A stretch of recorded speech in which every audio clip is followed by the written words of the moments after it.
Everyone, and welcome. My name is Chuck Roberts. I'm the Executive Vice President for the Advisory Board of the Metro New York chapter of the National Black MBAs. And again, welcome. I thank you for joining us tonight. We're all going to walk away in another hour and 15 minutes with new and tremendous information that will going to help us do better with our resumes, getting greater opportunities, connecting better with the recruiters, and sharing exactly what we want them to know about us. The meaning of a resume, that's important. It's a document that once you do submit it, think about that. It's in the hands of the corporations. They'll hold on to that for as long as they want, and hopefully they'll do the right thing, inviting you back in for a second interview, and that you'll be able to gain the opportunity that you're looking for. That's all we ask for, getting an opportunity to meet these people and an opportunity to share what you're capable of doing. So this, in the spirit of volunteering, as it always is every year and every quarter, actually, we have the opportunity to talk a little bit about resumes and presentation skills. We also have one really, really good person, Ms. Isella Belafont, who's our moderator or our instructor here tonight, who's got tons of years of experience in HR and education in that field, has a big team working for the corporation that she runs. And she comes in with the idea of giving her time and talent without any cost to our organization. It's a spirit of volunteerism that we all have, the same spirit I have. So I'm going to say one more thing. I thank her for being here. I know we all appreciate her. I want you guys to send her a note at the end of the program. Tell her what you thought and how you're going to use what she's taught you tonight to your advantage. She asked me to tell you guys to make sure that you put your cameras on. She wants to see who she's talking to. As she has to have her camera, I'm gonna shut mine off, and that way you guys can communicate. I'll be there to facilitate the chat questions or the Q&As during the course of the evening, and that's my role in all of this. I may be back at the end, or we may have someone else come in and close out the program. But without any further ado, let me turn the stage over to Miss Isella Belafont, and with Resume Journey and the meaning of a resume. Thank you very much, Isella. Thank you, Chuck. Good evening, everyone. Thank you guys for having me back. I think I lost count as to how many of these workshops that I've been doing for the Black MBA, but it's something that I enjoy, and I definitely want to make sure that you guys are prepared and ready for success as you do attend the virtual career fair. So without further ado, I'm going to share my screen, and hopefully you all will tell me that you can see it.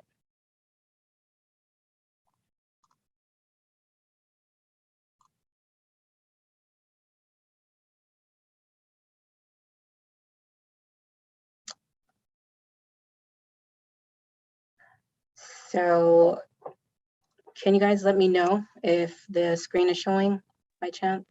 Yes, it is. Okay, great. So again, guys, good evening. This workshop, I know that majority of the workshops I have, if you have attended any previously, I do change the title and I curtail the workshops to take a little bit more depth into resume and why it's really important to have your resume ready for success so that you'll be able to obtain the position that you're looking for, and also be your best presentation when speaking to a recruiter or a hiring manager.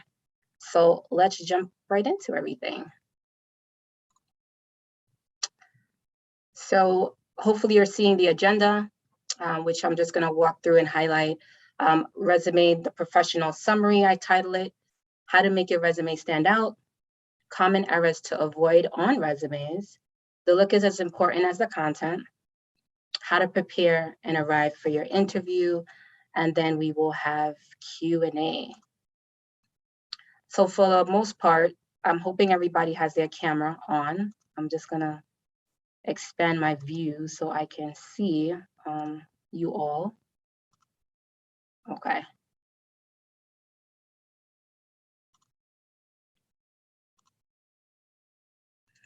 So definitely feel free to be interactive, hence the reason why I want you guys to turn on your camera so that we can see each other and be able to communicate and kind of see facial expressions. I think that's really important. And also, please feel free to use a chat feature. That's definitely the best way to ask questions. But we will jump right into the professional summary. So the first thing we're going to talk about is your professional summary. And what I did was I decided to create a professional summary to kind of explain what the importance of having a resume is, right? Because at the end of the day, that's really what's important. So if you notice, it says a resume is an important tool for your job search because it offers the opportunity to display your top skills and qualities. However, a resume is much more than that. It helps employers make hiring decisions, right? So just a little bit about my background. I wear many hats. So I'm actually an administrator. I do have employees that report to me. I have resume journeys. I have a slew of experience as it relates to HR. I pretty much hire on a consistent basis.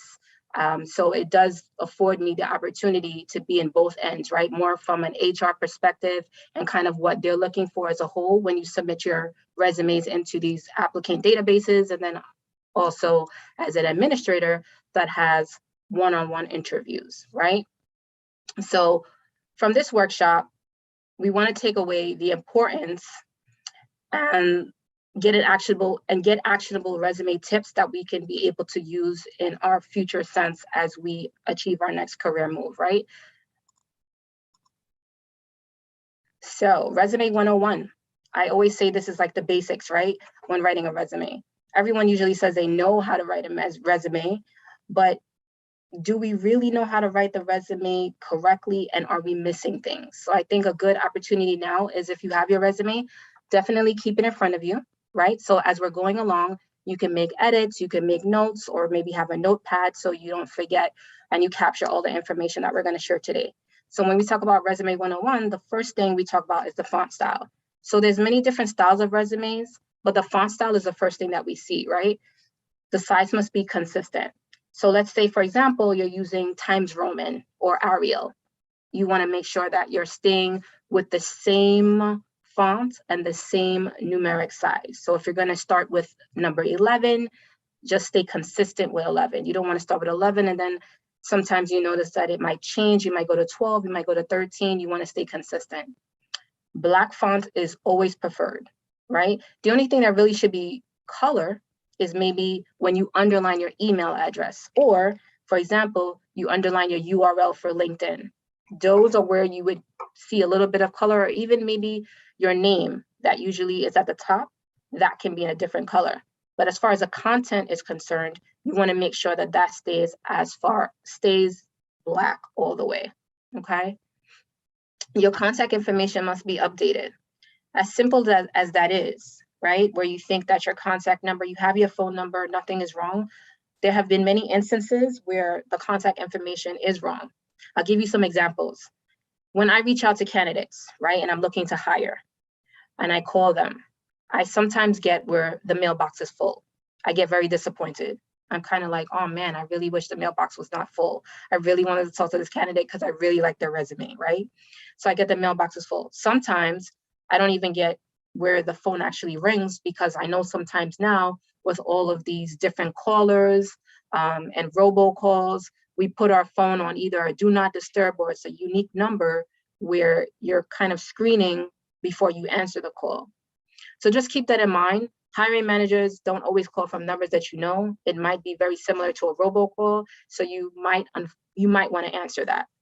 And then, of course, making sure that everything is updated so that they can reach you, right? I would never use a home number because I know we're always on the go. Add LinkedIn into your resume. So I'm sure a lot of you guys have LinkedIn. Yes, hopefully, yes.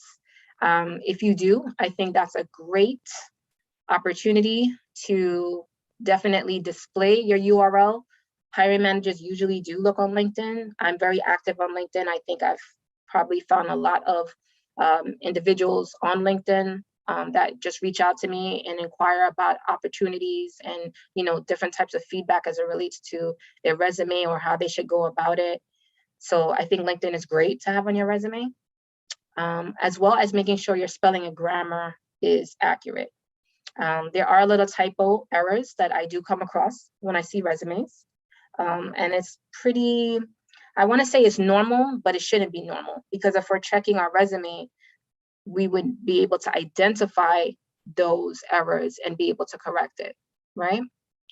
Month and year of employment must be in sequence. That's self-explanatory, right? So obviously, if you have different jobs, you want to make sure that you keep some sort of a sequence, right? So let's say, for example, you had a job in January and then you took another position in, let's say, July.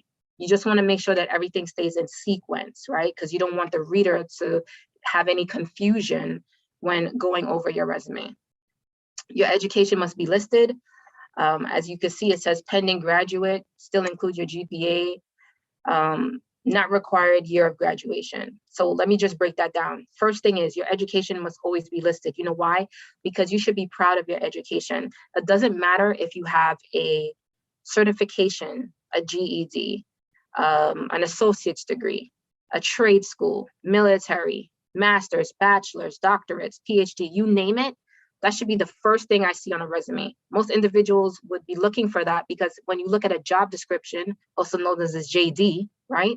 The first thing you're going to see is the requirement, which will be your education, right? So you want to make sure that's kind of front and center. I know everyone has their different ways of kind of formatting their resume. Some have it on the bottom, some have it on the top. I think it looks great on the top.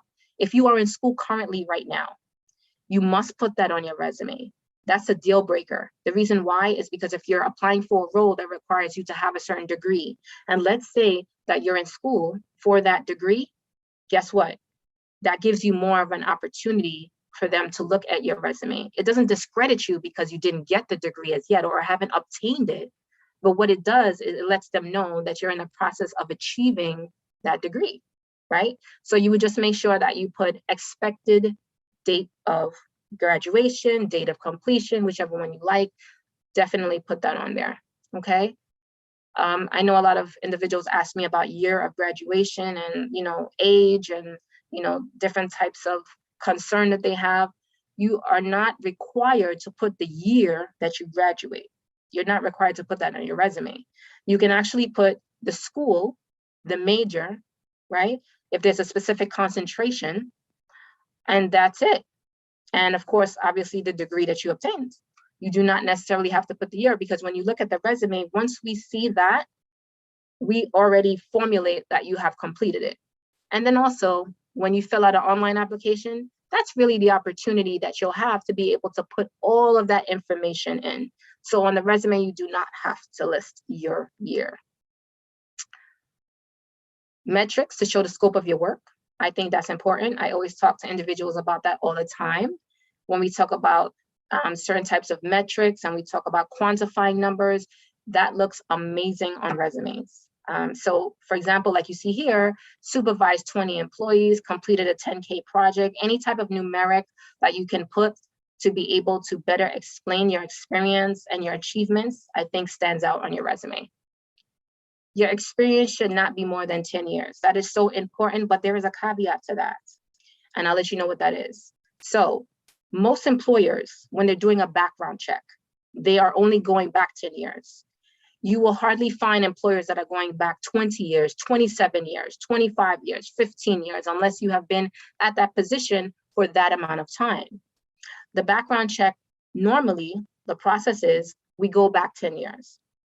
So if you have positions that are, let's say, 12 or 15 years, if you're going to encompass that into your resume, you want to make sure that you are kind of abbreviating that and not going into too much detail, right? Unless it's a position that you want to highlight that correlates with what you're applying for, right? So if I had two positions, right? Let's say I had a position that I had for 7 years, and then I had another one that I had for 5 years. That exceeds 10 years, but it would make sense for me to put that on my resume because the position that I'm targeting actually will display in the last role that I had, not the one currently, but the one prior to.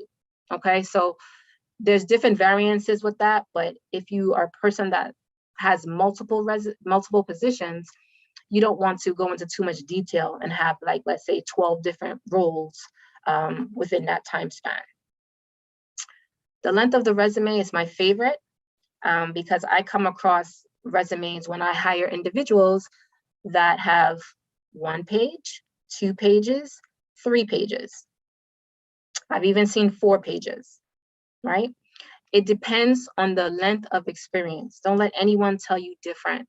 If someone is telling you that your resume should be 1 page, that's absolutely incorrect. Incorrect. Do not listen to that.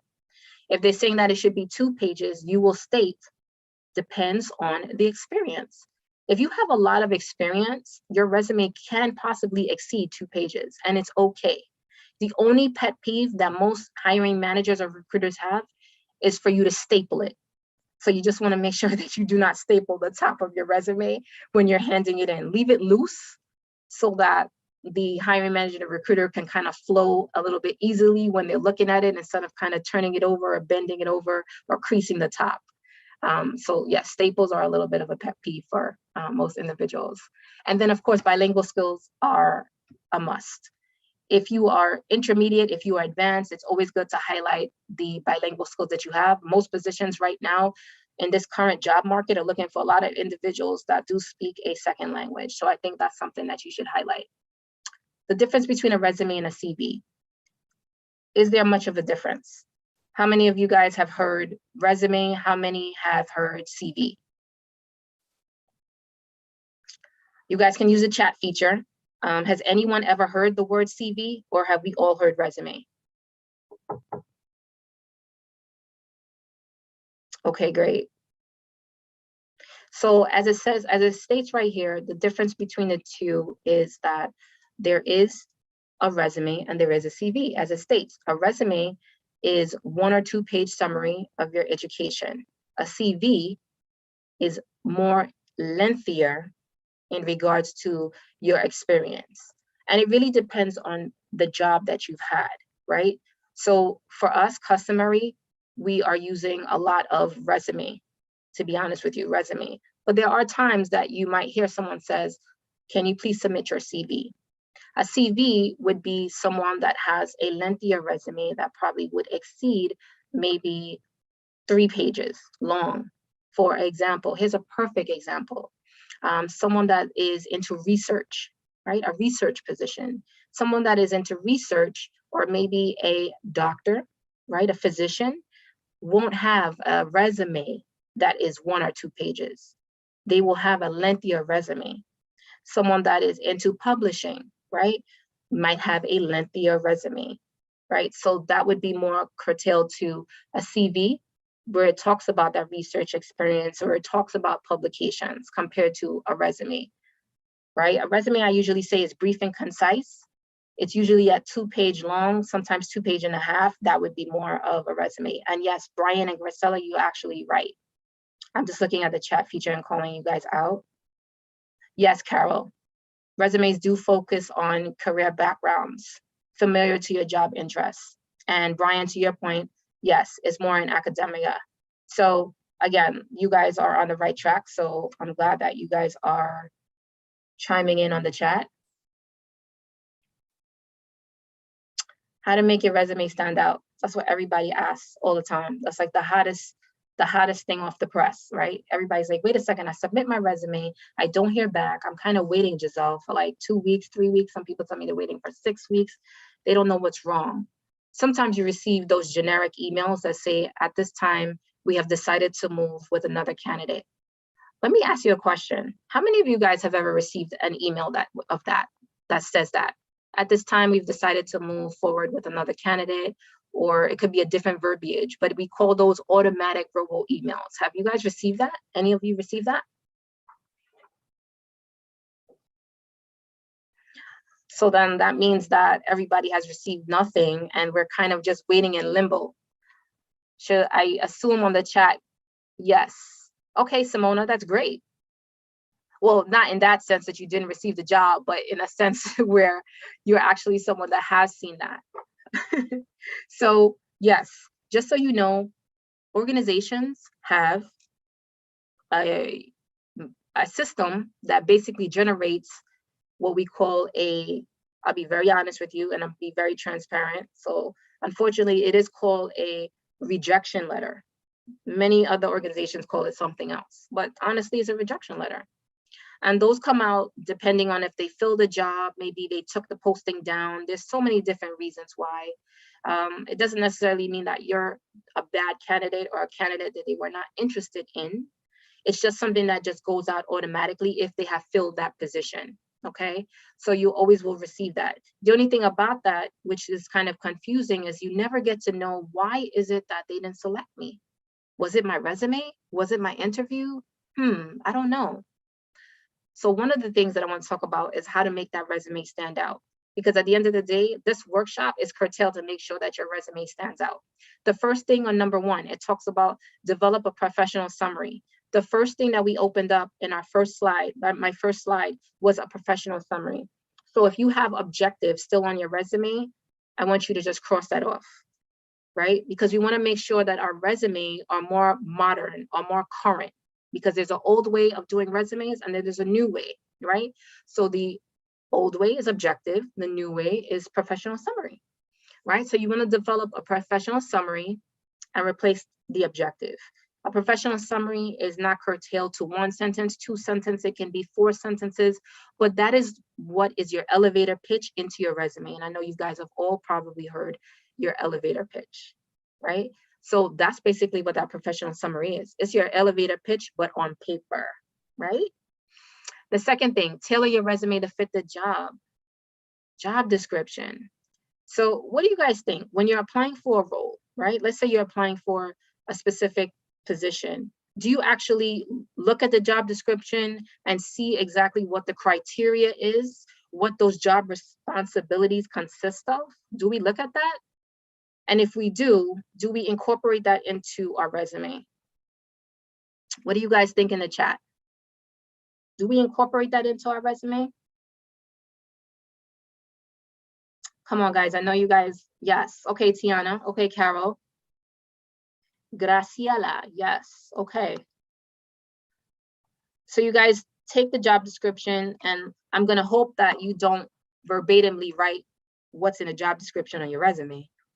But yes, Carol, you have to paraphrase it, right? You have to kind of change the wording around. What I say is whatever you have already, it's really just taking an excerpt of the job description and kind of rewording it. You don't want it to be verbatim on your resume or your CV, right? But the job description, and Chuck always tells us that, is basically a cheat sheet to what the role is. But guess what? There's a caveat to that. And the caveat is that sometimes that job description, when you get that job, that's not what it said. It's completely different, right? I have team members, I have employees that tell me, the job description is very vague. It's very general. It doesn't tell you. This is why you have to ask questions, and you have to have your questions written out on the job interview, because you want to ask. You want to make sure that not only are they interviewing you, but you're interviewing them. You want to make sure this is the right fit both ways, okay? You're going to highlight your skills, and that is both soft skills and hard skills. What do you guys think about that? Soft skills and hard skills. Chat feature, talk to me. What do you guys think? Is there a difference between a soft skill and a hard skill? Do you guys both have that encompassed on your resume right now as we speak? Soft skill, hard skill. Does anyone have soft skills or hard skills on their resume right now? Okay. Okay. And we'll talk about that, Graciela. Carol, okay. Anyone else have any of the skills that are mentioned in my example? And we'll talk about it. Or any skills at all. Does anyone have skills on their resume? I would hope you guys have some skills on your resume. I'm getting a little nervous now because you guys are making me wonder if you guys have skills on your resume. So let's talk about thank you, Brian. Thank you, Simona. Thank you, Carol. Brian, I like that word. So Brian says, I do. Brian says he calls it key competencies. Okay, Brian, you ready for success? So yes, you can name it whatever you like. You can call it highlight skills. You can call it key competencies. You can change the wording around. I just want to make sure that you guys definitely have skills on your resume. That's really important. And we talk about that where we talk about the difference between a soft skill and a hard skill. And I kind of gave you guys an example, right? Soft skill should be communication. Everyone right now that's on this Zoom call, everyone right now that's on this Zoom call should have communication. There's no way you should not have communication on your resume. It doesn't matter what you are applying for. It doesn't matter. Communication is something that you will do consistently. There's different forms of communication, but you will still do communication. Absolutely, Simona, written and verbal. Exactly. So Terrence says on LinkedIn, it says you need both. Absolutely. So you have soft skills and hard skills. Soft skills, let's talk a little bit more about those. Communication, time management, detail oriented. Do those sound familiar? Those are all your soft skills. Let's talk about hard skills, right? Let's say a typing skill. Let's say you type 79 words per minute. 79 words per minute. That's pretty fast, right? So 79 words per minute, or let's say you have a certification, right? You are a certified, let's say phlebotomist, for example, right? So there is a difference between hard and soft. You can encompass both into your resume to make it stand out. And you can also make sure that you're utilizing the right context. If the word that you're trying to say doesn't make sense, don't use it. Because you have to be able to talk to your resume and you want to be able to use the proper context of the sentence, right? So you want to make sure that it's not something that, hey, I paid someone like, let's say $400 to write my resume, which I hope you guys are not paying anybody $400. But if you're asking somebody to help you write your resume, you want to make sure that you understand it, because at the end of the day, you have to talk to it. Okay. Gaps in employment. Gaps in employment is okay. It really is. And I'm thinking positively, we are surpassing COVID because I'm a positive thinker. And I hope all of you on this chat are. But when we were facing the height of COVID, we dealt with a lot where we had a lot of gaps in employment. When I was hiring through COVID, I did a lot of virtual hiring. And there was a lot of individuals that had gaps of employment. That did not steer me away from giving them an opportunity because they had parent or maternity leave or because they were a full-time student. But you want to make sure that you state that, because that's less information that the hiring manager or the recruiter has to ask. So you want to make sure that that's displayed. Okay. Common errors to avoid. So my wheel tells it all, right? So your home address is not required. How many of us on this chat still have your home address on your resume? And don't be shy. How many still have their home address? 1214 Lakeville Road in California. Okay. Okay. So here's the question. If you do have your address on your resume, you can remove it. You do not have to list it. You know why? Because when you fill out your job application online, you're going to put your address.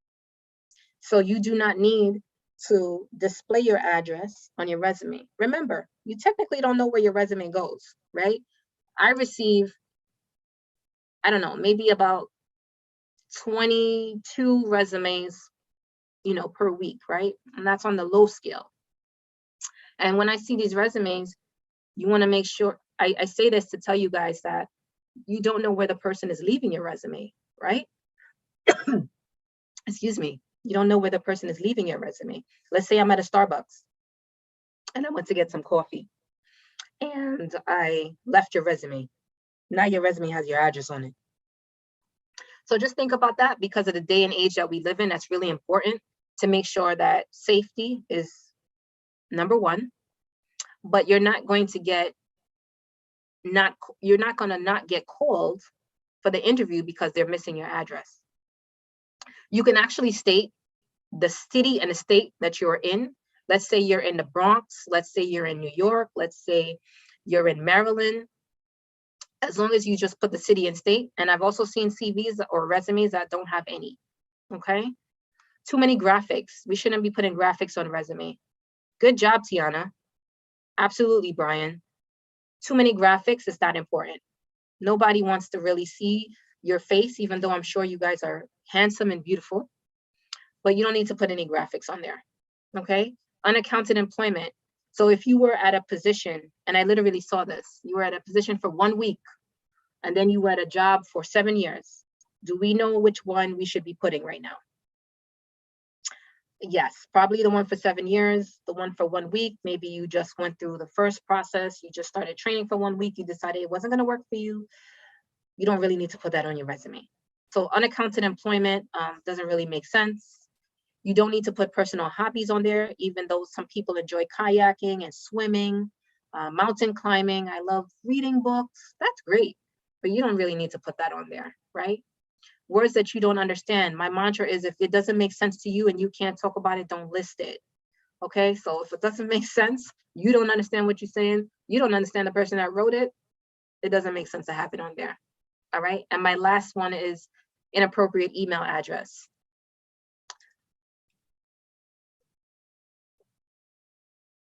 I'll pause real quick. Thank you, Simona. Is that still showing? Okay, thank you. So inappropriate email addresses are a little bit uncomfortable for the reader. I have come across some as a hiring leader myself, and they do make me feel a little uncomfortable because if I want to email the person to follow up, I'm typing it in and it makes me feel a little awkward if it's something that's a little bit inappropriate. So I think that we should always use our first initial last name or maybe just abbreviate it, but I wouldn't use anything that is offensive. Graciela says, aren't hobbies listed to get to know a person's life better? Sometimes it is, but it's not a requirement. Usually when you go on an interview, the first thing they're going to say, and this changes, vary to different hiring leaders, tell me about yourself, right? So tell me about yourself. Whether you were an expert reader, swimmer, you played tennis, that's great. But at the end of the day, the hiring manager is more concerned about everything else, your professional summary, your education, the skills. It really depends. I would say hobbies would be more for someone that is very, very junior entry level. Let's say someone that graduated high school, going into college, or someone that's mid-year in college can definitely list their hobbies. I think that's more curtailed to that type of a resume. But if you are more advanced, your hobbies is not a deal breaker. But it really, to be honest with you, they're really not going to look at that and that be something that they're going to hold as, you know, whether they will offer you the job or not. So I decided to throw a joke in here, and I'll pause. So I saw this the other day and I thought this was funny, right? If you guys read it. So this individual is interviewing with a hiring manager. Chuck, Marvin, I'm hoping that you guys are laughing actually if you read it slowly. There is a gap in your resume. What were you doing in 2020? The interviewee says, I was washing my hands. I thought that was funny because technically in 2020, we were in COVID, right? So if you really think about it. So I just thought that was kind of very relatable. Tiana, I'm glad you thought that was funny. I hope the rest of you guys did. But I just came across that and I was like, wait a second, that was actually funny. But please don't say that on an interview. I don't want you guys to say that Giselle told you to say that on an interview. But I just thought that was a little bit funny in a sense of that's technically what we were doing during COVID, right? We were always making sure our hands are sanitized as we are now and always keeping hand washing as something as important. Top skills on a resume. I'm jumping right into that because it's going to tie back into the soft skills and the hard skills, right? Top skills on the resume. What's the first skill I told you guys earlier that came up? What's the first skill you guys see here?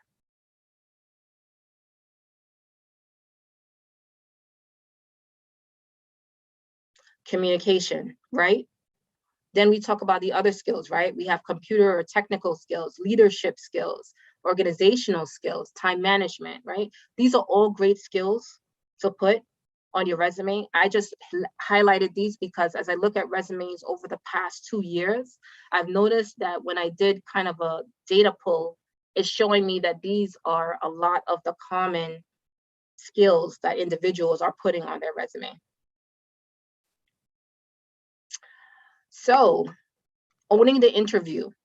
So as we talk about owning the interview, I want you guys to watch a video for the next 2 minutes, and I'm going to ask you questions. So you guys got to pay attention because I'm going to definitely ask you questions about this interview, right? An interview, right? We want to get somewhat familiar with how these interviews go. Although this is in person, I still want you guys to be able to give me feedback on what you guys think about this interview. Was it great? Was it not? Is there something that he could have done better? So I'll let Marvin cue that up and we will watch owning the interview.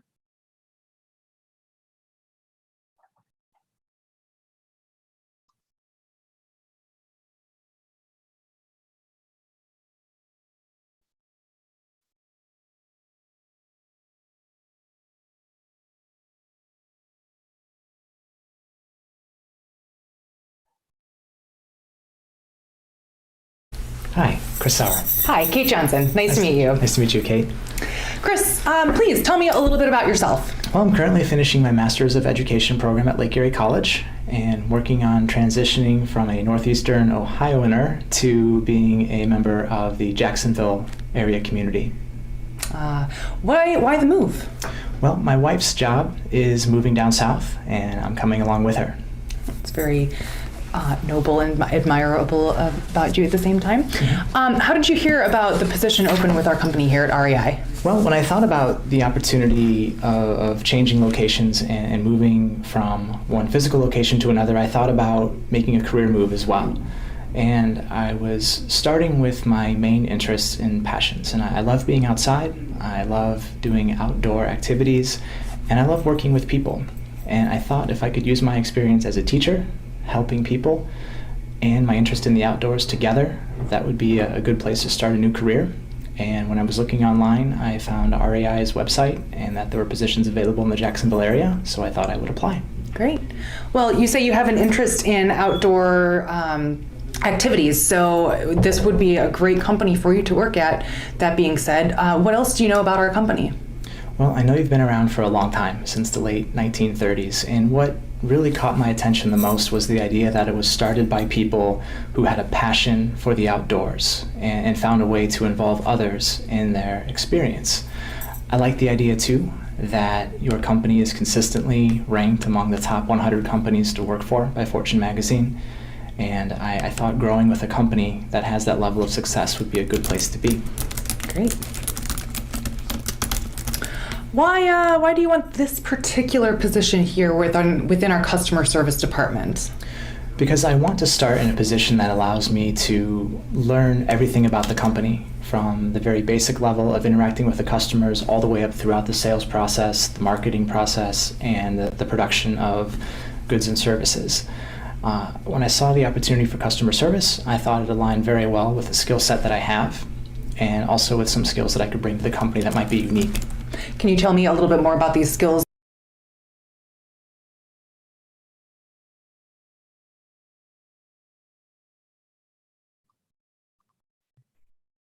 Okay. So we just started watching a video. I didn't keep it too long. Were you able to hear that video? I'm just going to look in a chat. I just want to make sure that you guys were able to hear it. Just let me know in the chat, were you able to see and hear that video? Yeah, just let me know in the chat. Okay, great, great. I just wanted to make sure that it was clear and you guys were able to see it. So good. So guess what? it's time for some questions. So the first question I'm gonna ask you was, did the interviewee seem at all nervous when he was interviewing? Use the chat feature, everyone. Let me know. Yes, no, maybe, absolutely not. I'll ask that question again. Was the interviewee nervous when he was interviewing, based on what you guys heard?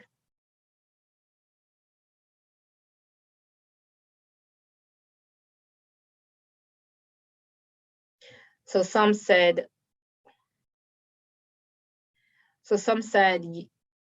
no, he did not seem nervous. Marv, some people said that the video was frozen. They didn't get to tell if it was nervous. It kind of froze. Some said he seemed rigid and not comfortable. He didn't seem nervous, but he didn't seem excited. Okay, anything else? This is the time, guys. I want you guys to feel engaged and empowered. I want everyone to definitely share their thoughts, because I think this would make for some good engagement in regards to the interview. So, okay, he did his research clearly. Overall, I think he was composed. Another, Brian, I'm so sorry that the video was frozen, but he gave some great answers. I am so sorry the video was frozen. Oh my goodness. He seemed prepared for most of his questions to me. Okay. So for the most part, I would say that it was an okay interview. He did seem prepared. He did seem to have his research done. And I think that's really important. And that's really what stood out to me. He came prepared for that interview. You can tell that he did his research on the company or the organization. And when he was interviewing, he was very comfortable. He wasn't nervous, right? So it's almost like the answers came out very fluidly. It was just like a little bit natural.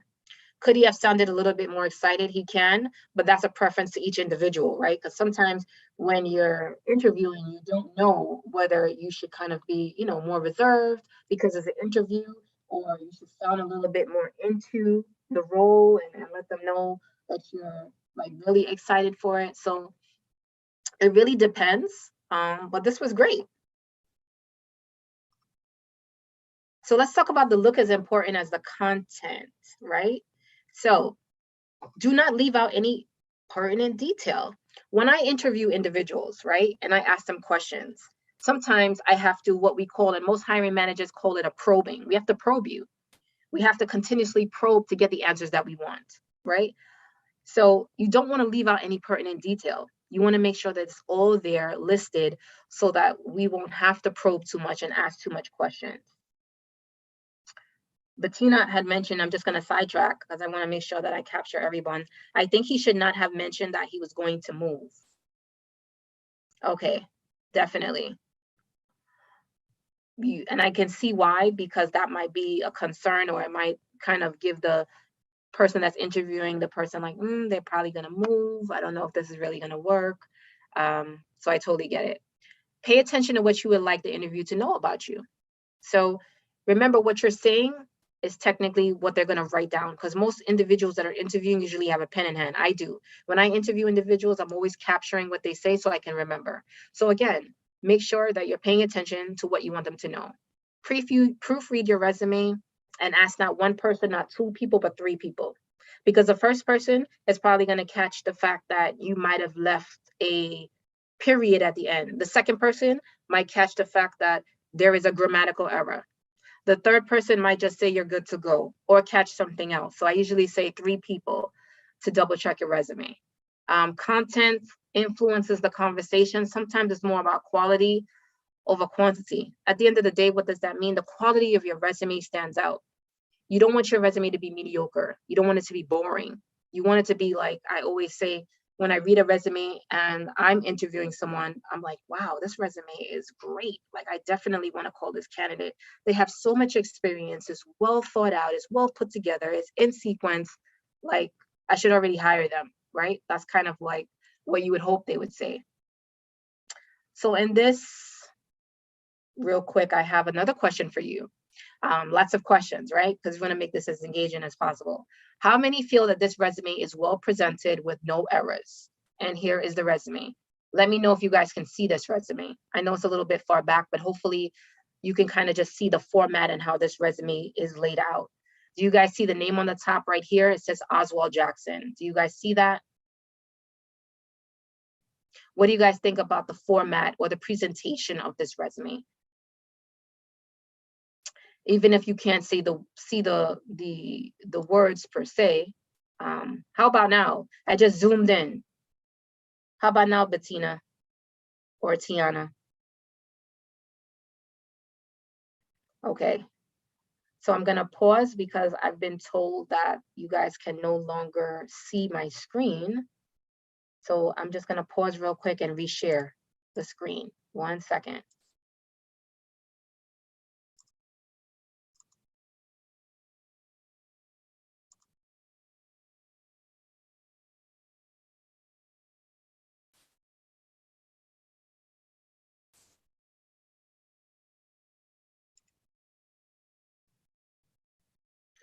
Okay, I'm back.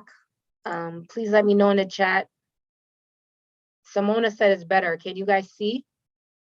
I just wanted to make sure I zoomed in. Okay, great, thank you. So I zoomed in a little bit so you guys can see a little bit of this resume. Can you see the experience that this individual has? Okay, great. Thank you, Bettina. Thanks, Marv. So I'm gonna go to different parts of the resume so you can see it. Sorry.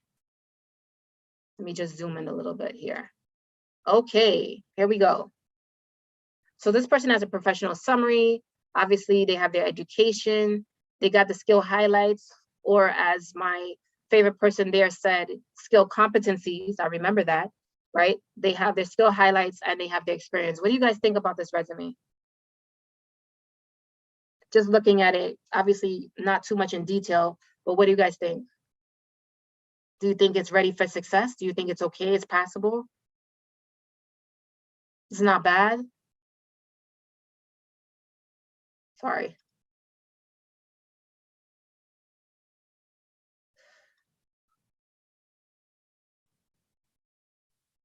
So it looks like they worked at Mercy Medical Center since 2015 to current. And then prior to that, they were working at Delta Airlines.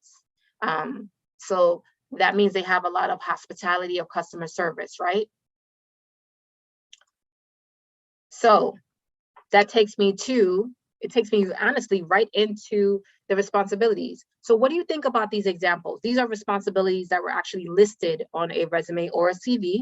So what do you guys think about that? Read that, pink, green, they're both the same in the same resume. Responsible for handling a high volume of inbound customer requests per day, manage day-to-day activities and long-term projects for large corporate accounts. What do you guys think about those two bullets that are on a resume? Do you think that sounds good?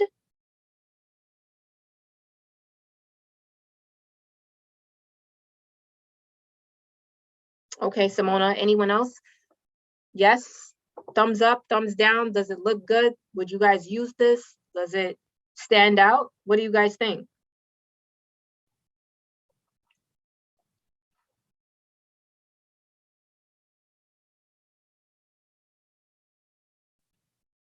Okay. So I'm gonna, okay. Bettina, okay, Simona. Anyone else? What do you guys think about these responsibilities? Is it kind of bland? Are we missing anything? Okay, Tiana. Brian, where you at? I don't see you on your response here. So yes, so this right here is responsibilities that I actually took from a resume, right? Because I wanted to have your opinion on what you think it is. So I just want you to remember this. Remember these two, right? We're gonna just take a picture, a mental picture of these two.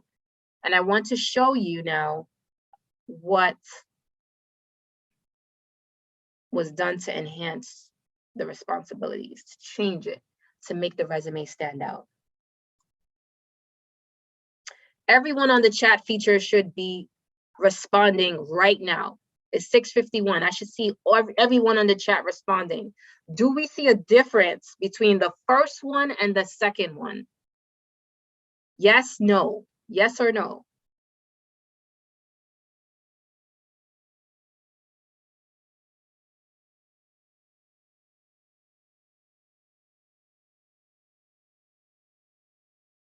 See, I got you guys. So yes, I see them. See, so there is a difference, right? I know you guys are out there. My viewers are out there. I love it. Yes. So that was the goal. That was the point of this. So the first one, to be honest with you, was very boring. It wasn't bad, but it was very plain. It was very simple. It was very general. This right here, and I saw a lot of you guys say the metric numbers, it didn't feel like it was very impactful.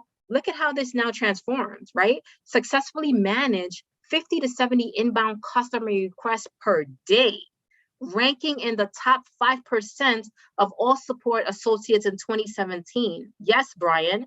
Manage day-to-day activities of 7 key corporate accounts while successfully completing 9 client projects, each with a budget above 500, leading to a 2.1 million increase in new business for that company. That person's hired. That's it. That person is hired. We don't even need to go any further. That person is hired. So I say that to say, I want you guys to pay attention. Pay attention to the difference in your responsibilities. When you look at your resume right now, think about what you can do to enhance it, to make it stand out. That was a great example to display the difference between the two. You don't want it to be boring. You need it to be eye-catching. So the numeric and the quantification definitely helps, okay? Let's talk about another resume real quick. How many think that this resume has minimal errors, right? We talked about errors in the beginning, things to avoid, right? So we're gonna go back and we're gonna take a look at, sorry about that. We're gonna take a look at this resume and we're gonna go to the top right here. And while you guys are looking at that, I'm just answering Marcus's question. What if you have more than 1 degree? Should you still add the education on the top? It differs. So here's my take on that. If you have a doctorate, a master's degree, and a bachelor's degree, you can put that there. If you have just a master's degree, you can put that there. If you have a bachelor's and associates, you could put that there. But as a hiring leader, when I see a bachelor's degree, this is me as I am, right? I am a hiring leader, and I'm also technically a former recruiter. So when I look at resumes or CVs, if you have a bachelor's degree, that means that I know that you have more than likely had an associate's degree, right? Or you took a 4-year course that brought you to that bachelor's degree. It depends on what you're trying to showcase, honestly. So at the end of the day, if you're trying to showcase that you're trying to get a position, for example, let's say it's in, I don't know, healthcare, for example, and you have a bachelor's degree in healthcare administration, and now you have your master's degree in, I don't know, for example, nursing, you would want to kind of show that progression, right? So it would make sense. So that is the answer to that.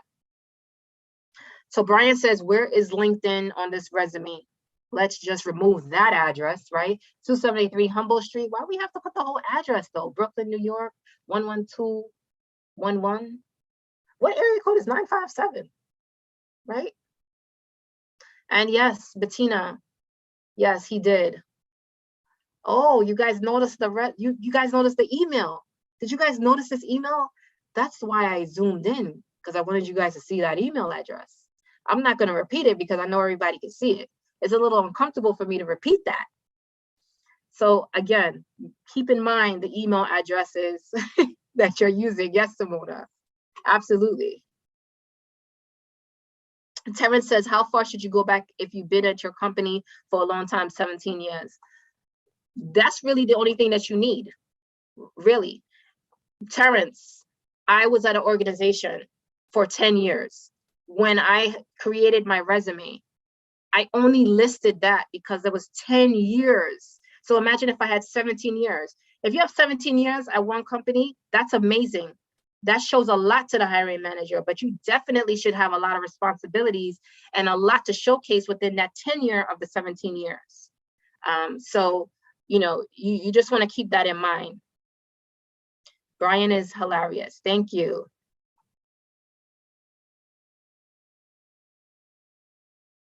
Okay, great. I sure will, Marv. Thank you. So I won't spend too much time on this resume, but basically there are some things on this resume that you guys have highlighted, right? So the address, definitely we can probably do away with that. We can definitely remove the email address. We could definitely do that. If you notice, there's a lot of quantification and metrics, right? As you guys can see that on here. So, you know, that's something that definitely stands out.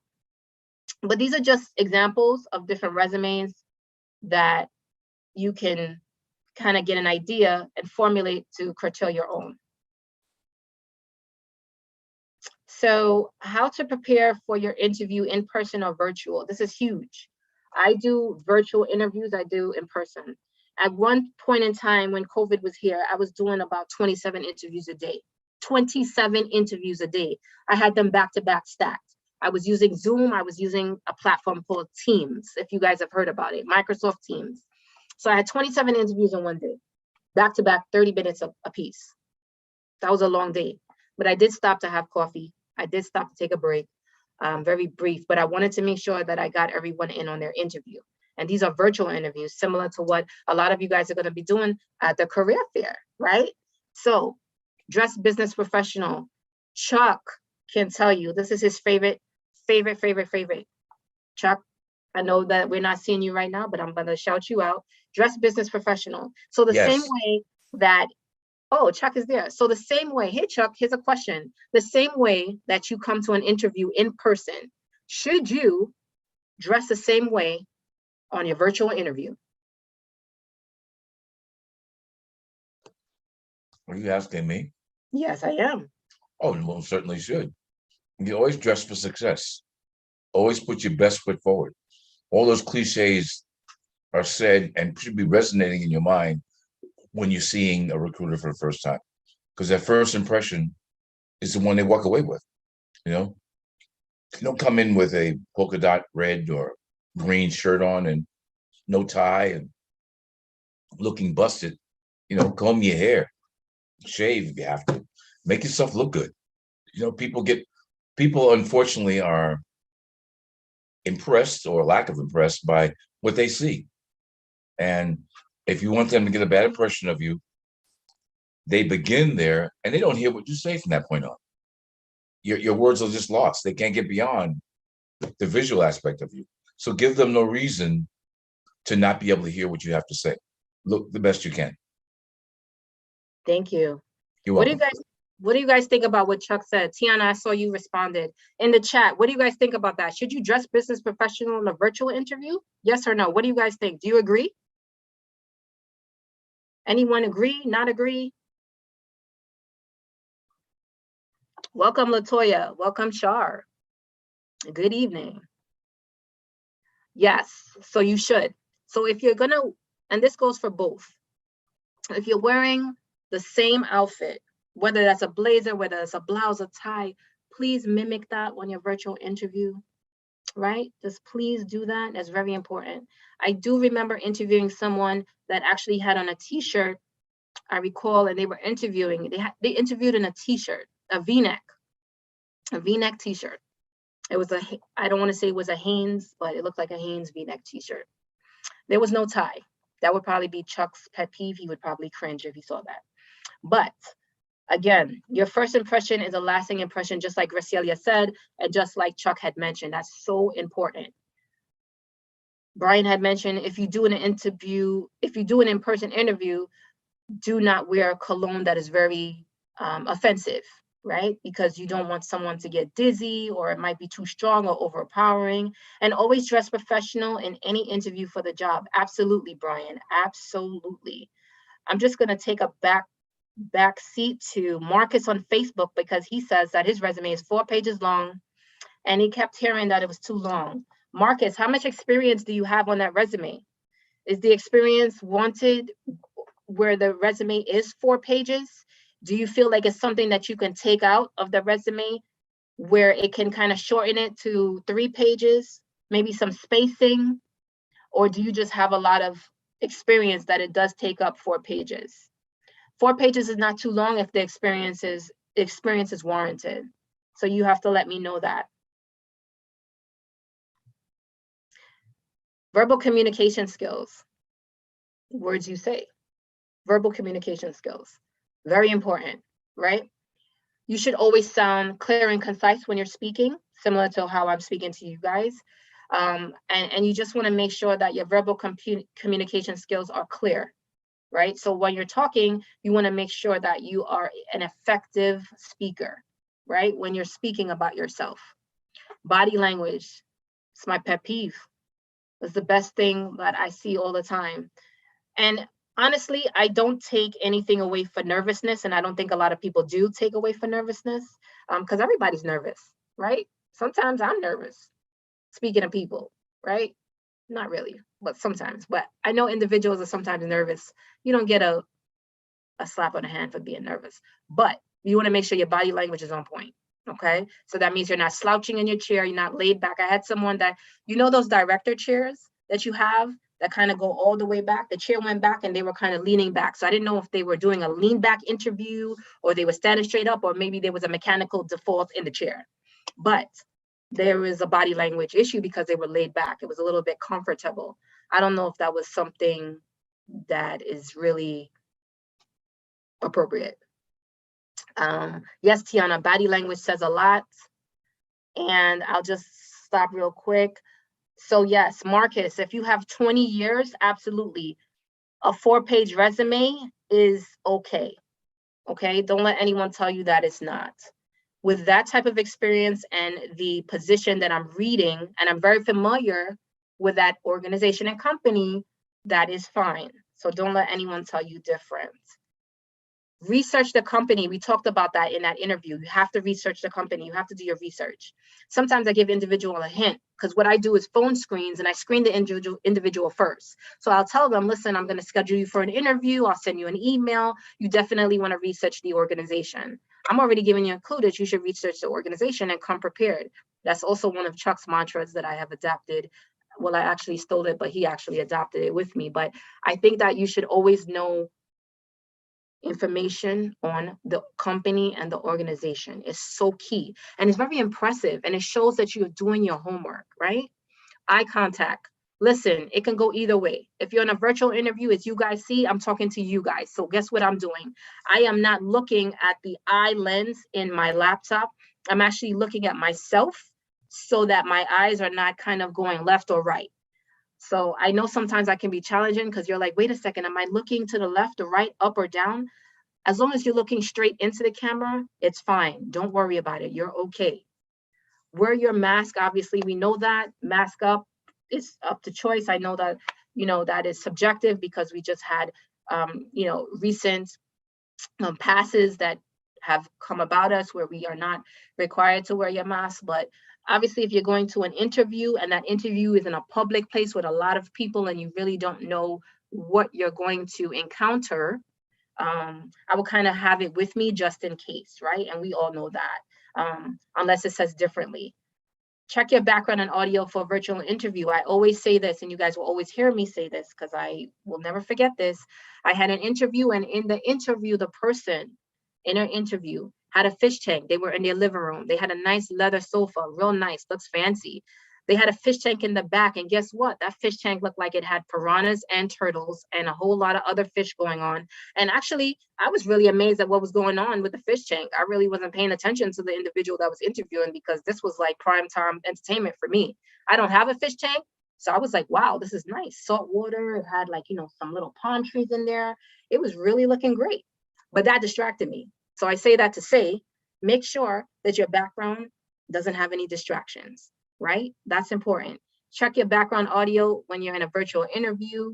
Arrive 10 minutes prior, similar to what myself, Marvin, and Chuck did. We, always arrive early to prepare, to make sure everything is working, and make sure your cell phone is turned off. If it's on vibrate, I don't know if you guys know, but if you have an iPhone or an Android, depending on the type of phone that you have, you can hear the vibration, depending on where you have it. If you have it in your pocket, and let's say it's next to your wallet or your keys, it's going to make noise. So you want to make sure that you're not distracted. My Gisella's Corner. which you guys should always remember this. I would say take a picture of this because it's really important. So the STAR, STAR, what does that stand for? Situation, task, action, and results. And the reason why I put that up there is because we call this behaviorable interviews, right? Sometimes people do the scripted interviews, right? Sometimes I ask scripted interview questions, and usually that starts with, tell me about a time. In the chat, has anyone had an interview where the first thing or one of the questions they had was, can you tell me about a time? Have you guys heard that before? Does that sound familiar?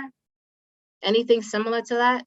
Can you provide me with a situation? Can you provide me with an example? Yes, yes, I'm seeing some yeses in the chat. Yes, okay, great. You want to make sure when you're answering those questions that you're giving a situation, which is a task at hand. So you're going to talk about the exact situation. You're going to talk about what you did, right? What was a task? What did it encompass? You're going to talk about the action and then the result, right? So just keep that in mind. If you keep that flow process, you should be great. Sometimes we don't even use that. It really depends on the day and the individual. I know for me, sometimes I freeform my questions, curtailed to the position that I'm interviewing for, right? So just keep that in mind. Sometimes that does help as a guidance. I think you should always be ready to answer any questions like that. And if they don't ask you those questions, guess what? You still have the answers that will enable you to answer any question. 8 minutes with each recruiter during your career fair. So Chuck had mentioned you guys have the career fair for next week, which I think is exciting. Definitely shout out to Black MBA for the career fair. I think that's great, but always remember your elevator pitch, right? I usually say the first 3 minutes when you're speaking to someone virtually, that's a sales pitch right there, right? That's a sales pitch. The first 3 minutes, you see, I said 8, I'm gonna dial it back to 3. Because when I interview individuals, right? And I interview, like I said, 27 individuals in one day, you wanna just make sure that you are giving your best foot forward when they ask you that first question. Tell me about yourself. You're on stage, let's go, right? Thank you emails should be sent within 24 hours. I think that's important. I received a thank you letter recently for someone that I interviewed, and that thank you letter, I feel like if someone didn't write that for him, he needs to be hired. That's just how good that thank you letter was. I want to mention that. When you send a thank you letter, you always want it to be, if you leave the interview, let's say in the afternoon, right? Let's say you had the interview in the afternoon. Guess what? You can technically, if you get home in time, you can send that thank you letter. If you don't, guess what? There's a second opportunity. First thing in the morning, you should send that. 8 o'clock in the morning, that thank you letter should be in the inbox of the recruiter or the hiring manager. Ask for a business card, because a lot of you guys say, listen, I don't really know how to reach the person that interviewed me, but did we ask for a business card? Did we ask for a follow-up contact information? Do we still have the information from the recruiter via email that scheduled us for the interview? These are things that you want to make sure that you are keeping in mind. Social media cleanup should be self-explanatory. I'm gonna be honest with you, a lot of hiring managers look on social media just because they're nosy. They want to know who they're hiring. I'll be very honest with you. They're looking at Facebook, they're looking at your LinkedIn, and sometimes they're looking at your Instagram. So I hope that you're changing your name, because they are definitely looking at a lot of these things. So if you do have anything that is a little bit concerning, you want to make sure you clean that up. Lastly, my favorite slide. Okay, last slide before Chuck asks you guys a lot of questions, and I'm sure you guys have. When you see this right here, right? When you see this, what does this mean? You're looking at this slide and it says Cheers. Does anyone know what is symbolic about Cheers TV sitcom? In the chat right now. I knew you was gonna say that. I knew you was gonna say that. Anyone else? What do you guys think when you see Cheers? Think about it, guys. If you didn't, okay. And these are for those that know, because obviously Cheers doesn't really play anymore. Yes, I saw somebody got it. Okay, I hope. All right, Dara, I see some people got it. So just to table that, Cheers. Yes, Samia. The reason why Cheers is my mantra because you want everyone to know your name. I tell that all the time. That's my biggest mantra. Everybody should know your name. When you interview, everybody should remember who you are. That is what it's about. They should remember how you stand out in that interview. So I usually say, cheers, you're welcome. Cheers, everybody knows your name. So that's one of the big mantras that I always say. I think it's important to talk about cheers when I know some people think it's beer, which yes, honestly, when I thought about cheers, I thought it was more like, should we have some friends over so we can have beer? But when I really thought of the concept, it was like, when I thought about it, everybody really should know your name, right? So that's all I have for you guys. I'm gonna turn it over to Chuck because I know he has some questions, and I know you guys have questions as well. Gisela, thank you. Brilliant, as always. I'm sure everyone walks away tonight picking up many new things that they can take with them to their interview and to improve or enhance their resume as well. We thank you from the bottom of our heart. I really do appreciate your doing this. Now, I'm not going to close that. I'm going to leave this up to Andrew Hamilton to do so. But just for a moment, let me just mention two things that, first of all, I started doing recruiting in the 80s. I mean, I've been out there running recruitment operations. I was a headhunter in the whole 9 yards. And I do have a couple of things that I've gained over. In fact, my graduate degree is in personnel management. So I guess would consider myself a recruiter of sorts. And I love the program that you're doing. It helps everybody. Everybody wants to be ready. A part of that 8-minute time frame that you have with the recruiter next week will be a couple of minutes. We'll say 2 or 3 minutes where you're doing your elevator pitch.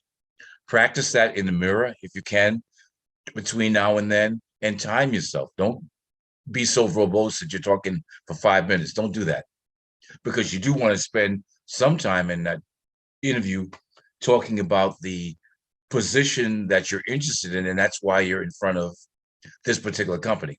Not only talking about the position you're interested in, but also why you feel as though you're qualified for that job.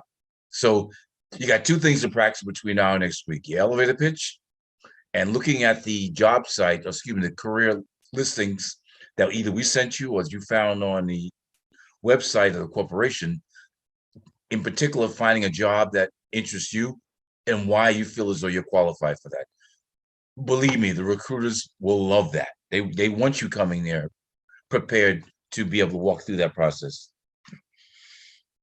And then also we mentioned just quickly that make sure that your visuals and your sound is good. Those are my tips for today. I have no more questions. I'm going to turn this over to Andrew Hamilton if he is there. Marvin, you know if he's there or not? Not yet. Okay, he's on the way. All right. Well, let me ask anybody. Anybody have any more questions? You're all great, brother. Thank you for saying that. Appreciate your kind words. Informative, resourceful. Yeah. Questions. Could one question be asked, Chuck? What did you think that you took some information away from this presentation?